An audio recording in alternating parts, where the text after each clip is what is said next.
12월 6일 금요 속회 예배 드리도록 하겠습니다. 오늘 우리에게 주신 하나님 말씀은 요한계시록 11장 1절부터 19절까지의 말씀입니다. 또 내게 지팡이 같은 갈대를 주며 말하기를 일어나서 하나님의 성전과 제단과 그 안에서 경배하는 자들을 측량하되 성전 바깥 마당은 측량하지 말고 그냥 두라. 이것은 이방인에게 주었은즉 그들이 거룩한 성을 42달 동안 짓밟으리라. 내가 나의 두 증인에게 권세를 주리니 그들이 굵은 베옷을 입고 1260일을 예언하리라. 그들은 이 땅의 주 앞에 서 있는 두 감람나무와 두 촛대니 만일 누구든지 그들을 해하고자 하면 그들의 입에서 불이 나와서 그들의 원수를 삼켜버릴 것이요 누구든지 그들을 해하고자 하면 반드시 그와 같이 죽임을 당하리라. 그들이 권능을 가지고 하늘을 닫아 그 예언을 하는 날 동안 비가 오지 못하게 하고 또 권능을 가지고 물을 피로 변하게 하고 아무 때든지 원하는 대로 여러 가지 재앙으로 땅을 치리로다.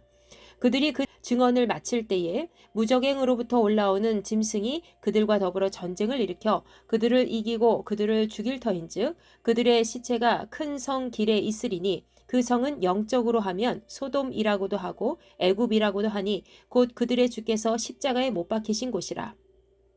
백성들과 족속과 방언과 나라 중에서 사람들이 그 시체를 사흘 반 동안을 보며 무덤에 장사하지 못하게 하리로다. 이 두 선지자가 땅에 사는 자들을 괴롭게 한 고로 땅에 사는 자들이 그들의 죽음을 즐거워하고 기뻐하여 서로 예물을 보내리라 하더라. 3일 반 후에 하나님께로부터 생기가 그들 속에 들어가매 그들이 발로 일어서니 구경하는 자들이 크게 두려워하더라. 하늘로부터 큰 음성이 있어 이리로 올라오라 함을 그들이 듣고 구름을 타고 하늘로 올라가니 그들의 원수들도 구경하더라. 그때에 큰 지진이 나서 성 10분의 1이 무너지고 지진에 죽은 사람이 7천이라. 그 남은 자들이 두려워하여 영광을 하늘의 하나님께 돌리더라. 둘째 화는 지나갔으나 보라 셋째 화가 속히 이르는도다. 일곱째 천사가 나팔을 불매 하늘에 큰 음성들이 나서 이르되 세상 나라가 우리 주와 그의 그리스도의 나라가 되어 그가 세세토록 왕노릇 하시리로다 하니 하나님 앞에서 자기 보좌에 앉아있던 24장로가 엎드려 얼굴을 땅에 대고 하나님께 경배하여 이르되 감사하옵나니 옛적에도 계셨고 지금도 계신 주 하나님 곧 전능하신 이여 친히 큰 권능을 잡으시고 왕노릇 하시도다. 이방들이 분노하매 주의 진노가 내려 죽은 자를 심판하시며 종 선지자들과 성도들과 또 작은 자든지 큰 자든지 주의 이름을 경외하는 자들에게 상 주시며 또 땅을 망하게 하는 자들을 멸망시키실 때로소이다 하더라. 이에 하늘에 있는 하나님의 성전이 열리니 성전 안에 하나님의 언약궤가 보이며 또 번개와 음성들과 우레와 지진과 큰 우박이 있더라. 아멘. 오늘 본문 말씀은 일곱째 천사가 나팔 불 때 일어난 일에 대해서 살펴보고자 합니다. 요한은 구원의 비밀이 담긴 하나님의 말씀, 곧 두루마리를 먹고 예언하라는 명령을 받았습니다. 또 성전과 제단뿐만 아니라 예배하는 사람들까지 측량하라는 말씀을 들었죠. 그 후에 일곱 번째 천사가 나팔을 불었을 때에 하늘에서 큰 음성을 듣고 세상에 일어날 일에 대해서 알게 되었습니다. 요한이 오늘 말씀을 통해서 알게 된 사실들과 함께 일곱 번째 천사가 나팔 불 때의 모든 일에 대해서 우리 함께 알아보도록 합시다. 첫째, 일곱 번째 천사가 나팔을 불었을 때에 가장 먼저 일어난 일은 무엇이었을까요? 바로 두 증인이 권세를 받아서 예언하는 것이었습니다. 그 내용이 본문 말씀 1절부터 11절까지 기록되어 있습니다. 특별히 본문 2절 말씀에서는 요한이 측량해야 될 부분에서 성전 바깥 마당은 측량하지 말아야 된다는 명령을 받지요. 성전 바깥 마당은 성전 안과 다르게 하나님을 믿지 않는 경건하지 못한 자들이 올 수 있는 곳입니다. 바로 성전 바깥 마당은 이방인들에 의해서 42개월, 즉 3년 6개월 동안 짓밟힘을 당할 것이라는 말씀을 통해 믿음의 백성들이 있는 교회가 받게 될 고난의 시간을 뜻하고 있는 것이지요. 3절 말씀에서는 하나님의 권세를 가진 두 증인이 굵은 베옷을 입고 1260일을 예언할 것이라고 말씀하고 있습니다. 1260일 역시 40일 2개월의 시간을 의미하는 것이기 때문에 교회가 믿지 않는 이방인들에게 환난을 당할 때 동시에 하늘의 권세를 입은 두 증인이 하나님의 말씀을 예언하게 될 것이라는 말씀을 하고 있는 것입니다. 여기서 말씀하고 있는 두 증인은 4절 말씀에 언급된 대로 두 감람나무와 두 촛대를 의미하고 있습니다. 감람나무는 올리브 기름을 생산하는 나무죠. 구약시대부터 관유의 기본적인 재료를 만드는데 중요한 역할을 합니다. 두 촛대 역시 기름을 넣어서 빛을 밝히는 역할을 하는 성구이지요. 스가랴서 4장 1절부터 14절까지의 말씀에 보면 두 촛대를 순금 등대로 표현합니다. 이것은 기본적으로 성전을 상징하기도 하고 또 이스라엘 전체를 이야기하기도 하지요. 두 증인은 바로 하나님의 권세를 가진 교회, 주께서 재림하실 때까지 말씀으로 인내하며 환난을 견딘 거룩한 지체들을 대표하고 있습니다. 그들은 하나님의 명령을 따라 복음 전파의 사명을 잘 감당하고 다가올 재앙과 심판에 대하여서 예언할 권세를 가진 자들이지요. 5절 말씀에 보면 누구든지 그들을 해하고자 하면 죽임을 면하지 못할 것이라 말씀하고 있습니다. 그만큼 하나님의 권세로 일하는 존귀한 자들이라는 것을 나타내고 있는 것이지요.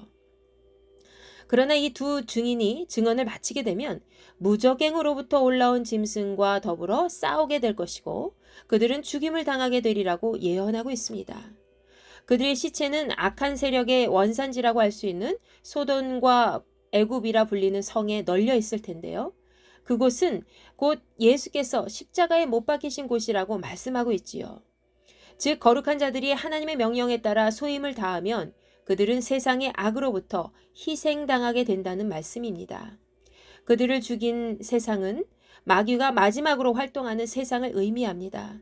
그래서 그들이 죽었을 때에 하나님을 믿지 않는 세상 사람들은 그들의 죽음을 즐거워하고 기뻐하였다고 기록되어 있습니다. 마지막 때에 마귀가 장악해버린 악한 세상은 무엇이 옳고 그른지 판별하지 못하게 해서 사람들을 잘못된 길로 인도하게 되는 것이죠.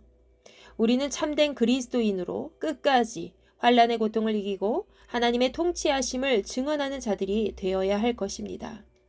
두 증인은 비록 순교를 당했으나 그들의 시체는 3일 반 동안 무덤에서 장사하지 못하게 되리라 하셨고 결국 하나님께서는 그들에게 다시 생기를 넣으셔서 그들이 다시 고통당하던 땅에서 발로 딛고 일어서게 하실 것이라고 말씀하고 있습니다. 이것은 하나님의 백성들이 있는 교회가 세상에 굴복당하지 않고 다시 살게 되는 부활의 기쁨을 누리게 될 것을 말씀하고 있는 것이지요. 하나님의 명령을 받은 자, 하나님께서 존귀하게 여기시는 사랑하는 두 증인이 다시 살게 되자 그들을 조롱하고 구경하던 많은 사람들이 크게 두려워하게 되었다고 하였습니다. 우리의 삶 전체를 통치하시는 주님께서 마지막 때에 우리를 다시 살리시고 세상의 고통을 끝내주실 것을 여러분 믿으시기 바랍니다. 우리는 언제나 하나님의 백성으로 세상에 굴복당하지 않고 세상을 이기는 자들이 되어야 할 것입니다. 자, 7번째 천사가 나팔을 불었을 때에 두 번째로 일어난 일은 무엇일까요? 바로 예수께서 왕으로 오신다는 것이었습니다.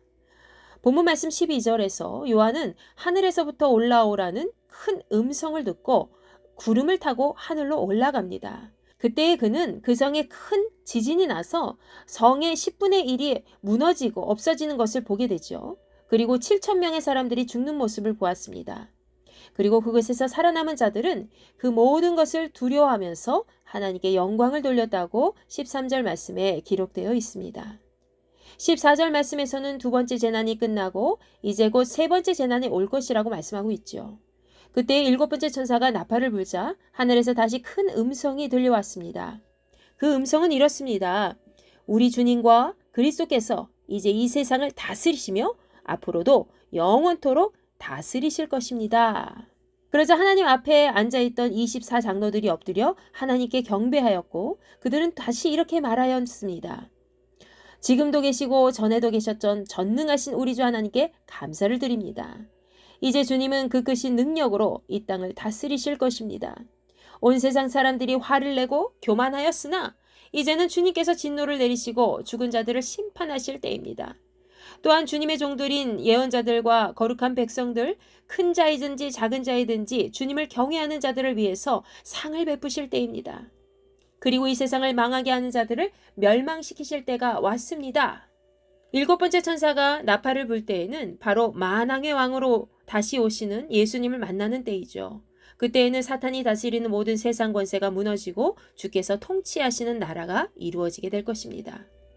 마지막 나팔이 울리는 날, 그날이 바로 하나님의 성도들에게는 심판이 아닌 구원의 날이 완성되는 때이죠. 주께서 다시 오실 그때까지 우리는 땅끝까지 이르러 천국 복음을 전파하기에 부족함이 없는 믿음의 백성으로 살아가야 할 것입니다. 자, 마지막으로 일곱 번째 천사가 나팔을 불었을 때에 세 번째로 일어난 일은 무엇이었을까요? 바로 하나님의 성전이 열리고 언약궤를 보게 된다는 말씀이죠. 본문 마지막 19절 말씀에서는 일곱 번째 천사가 나팔을 불었을 때 하나님의 성전이 열리게 될 것이라고 말씀하고 있습니다. 하나님의 성전은 하나님의 임재가 영광 가운데 빛나는 곳이죠. 나팔 소리가 나고 장로들의 찬양이 울려 퍼지자 하늘에서는 굳게 닫혀진 성전 문이 열리고 그 안에 있던 거룩한 언약궤가 보였다고 기록되어 있습니다. 그뿐만 아니라 번개와 천둥과 지진과 큰 우박이 쏟아졌다고 되어 있지요. 구약시대부터 언약궤는 하나님의 존귀한 위엄과 영광을 나타내는 것으로 어떤 사람도 함부로 볼 수 없는 거룩 그 자체였습니다. 그런데 하늘에 있는 하나님의 성전에 있던 언약궤가 보였다는 것은 전능하신 하나님 앞에 엎드려 경배하고 찬양한 것에 대해서 하나님의 임재를 보여주는 확실한 증거라고 할 수 있습니다. 하나님의 자녀들이 하나님을 향하여 찬양하고 기도할 때에 우리가 올리는 모든 경배는 절대로 땅으로 사라지지 않습니다. 그 모든 것은 반드시 하늘에 상달되며 그 모든 것을 통해서 하나님께서는 영광 받으시게 되는 것이지요. 하나님께서는 우리의 예배와 경배를 받으시고 그분의 모든 자녀들에게 하늘의 복과 은혜를 내려주십니다.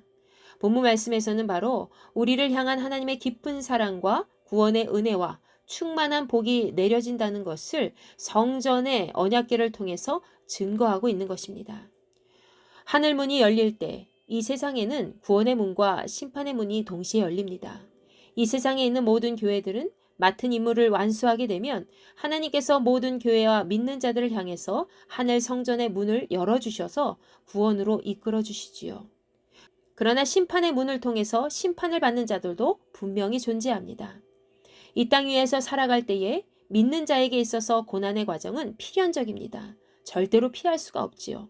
중요한 것은 우리에게 있는 모든 삶의 연속이 고난일지라도 반드시 하나님께서는 우리가 주님의 약속을 기억하고 끝까지 포기하지 않고 살아남았을 때에 우리에게 하늘의 성전을 열어주시고 하나님께서 약속하신 구원을 이루어 주신다는 것입니다. 하나님 나라는 그 누구도 세상의 눈으로는 볼 수 없고 세상의 귀로도 들을 수 없는 존귀한 곳입니다. 우리는 하나님께서 주신 영의 눈으로 보고 영의 귀로 듣게 될 줄로 믿습니다. 하나님께서는 반드시 우리에게 세상의 끝날, 일곱 번째 천사가 나팔을 부는 그날, 예수께서 다시 오실 그날에 우리에게 하늘의 소망을 풀어주시고 구원의 완성을 이루게 하실 것입니다. 모든 믿는 자에게 천국의 문은 이미 열려져 있습니다. 우리를 통해 믿지 않는 자들까지 하나님의 구원이 온전히 이루어질 수 있도록 만왕의 왕이요 심판과 구원을 이루실 주님을 경건하게 기다리는 한 주로 잘 마무리하시기 바랍니다. 그리고 마지막 때에 하나님 앞에 상급받는 주의 백성들이 되시기를 간절히 소망합니다. 주님 가르쳐 주신 기도로 예배를 마치겠습니다. 하늘에 계신 우리 아버지, 아버지의 이름을 거룩하게 하시며 아버지의 나라가 오게 하시며 아버지의 뜻이 하늘에서와 같이 땅에서도 이루어지게 하소서. 오늘 우리에게 일용할 양식을 주시고 우리가 우리에게 잘못한 사람을 용서하여 준 것 같이 우리 죄를 용서하여 주시고 우리를 시험에 빠지지 않게 하시고 악에서 구하소서. 나라와 권능과 영광이 영원히 아버지의 것입니다. 아멘.